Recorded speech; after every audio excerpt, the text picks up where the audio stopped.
All right, let's dive right in. The world of One Piece is just overflowing with mysteries, isn't it? But there's one that kind of looms over everything else, the prophecy of the two kings. We know the Sea Kings are waiting for them, and you just get the feeling the fate of the entire world is tied to this. So today, we're going to unpack the two huge theories that have the whole community debating. So this is the big question. Who exactly are these two kings that the Sea Kings are waiting for? Remember back in the Fishman Island arc, they dropped this bombshell of a prophecy that one king was already born and another would show up from some far-off sea, and their meeting is supposedly going to change everything. So, who are they? Let's start digging into the clues. So yeah, it all kicks off with this prophecy from the Sea Kings themselves. They're talking about two sovereigns, two rulers, and when they meet, the world will never be the same. This doesn't feel like some minor plot point, does it? No way. This feels like a sneak peek at the absolute endgame of the series. And you know, like any great epic prophecy, this one has completely split the fandom. I mean, people have strong opinions on this. The whole debate has really boiled down to two very different but both very convincing theories. So today, let's put them head to head. Okay, first up, we have the theory that a lot of people consider the frontrunner, Monkey D. Luffy and Marshall D. Teach, Blackbeard. I mean, it's pretty obvious these two are on an unavoidable collision course for the title of Pirate King. But could they also be the two sovereigns from the prophecy?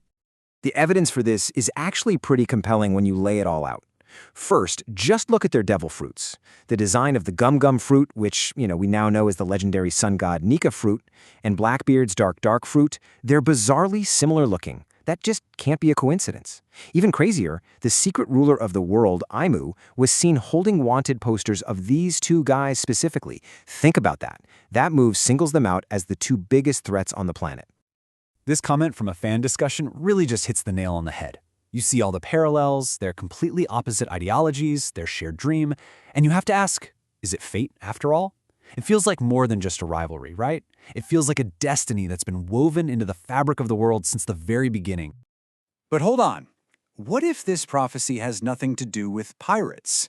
The second major theory totally flips the script. It shifts our focus away from the surface world and down into the deep, arguing that the two kings are fundamentally tied to the ocean itself. Now, the logic here is really powerful, mainly because we have one half of the answer totally confirmed. Princess Shirahoshi is Poseidon. She's the ancient weapon who commands the Sea Kings. She is one of the sovereigns. Case closed. So if one of the prophesied rulers is a queen of the sea, doesn't it make sense the other one would be too? Maybe some legendary figure we haven't even met yet, like a one-piece version of Davy Jones, representing the raw power of the ocean. And right there, that's the core of the whole debate. It's a clash of destinies on land, all wrapped up in devil fruits and the will of D, versus a deep sea prophecy about ancient weapons and the very will of the ocean. You could almost say it's a conflict between the land and the sea itself for the fate of the world. To find any more clues for either theory, we have to look backwards. Because in One Piece, history isn't just a bunch of stuff that happened. It's a pattern. It doesn't just rhyme, it repeats again and again. This whole idea of inherited will is maybe the most important theme in all of One Piece, and tons of fans believe that this current struggle for the throne, this race to the top, it isn't new at all. It's a direct echo of a massive conflict that basically defined the entire era of Gol D. Raja. I mean, just look at this parallel. It's almost uncanny. In the past, you had the world-shaking showdown between Gol D. Roger and the legendary Rox D. Seabeck. And in the present, well, it sure looks like we have Monkey D. Luffy versus Marshall D. Teach. Two guys with the initial D, with completely opposite dreams. It really feels like they're the second coming of that legendary rivalry. It's a super powerful piece of evidence for the land-based theory. And here's another really fascinating little tidbit from the fans. There's a theory that Rox might have lost to Roger because he was completely consumed by his devil fruit's power. Roger, on the other hand, had no fruit at all, just pure, unbelievable haki.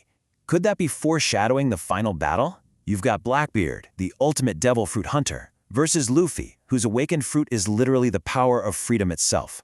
This whole theme of earned power versus stolen power is just wow.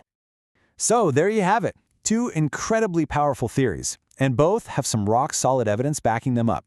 One is rooted in this idea of fate and historical cycles, while the other is all about the ancient lore of the sea. All the evidence is on the table, but the real answer, well, it's still one of the biggest mysteries out there.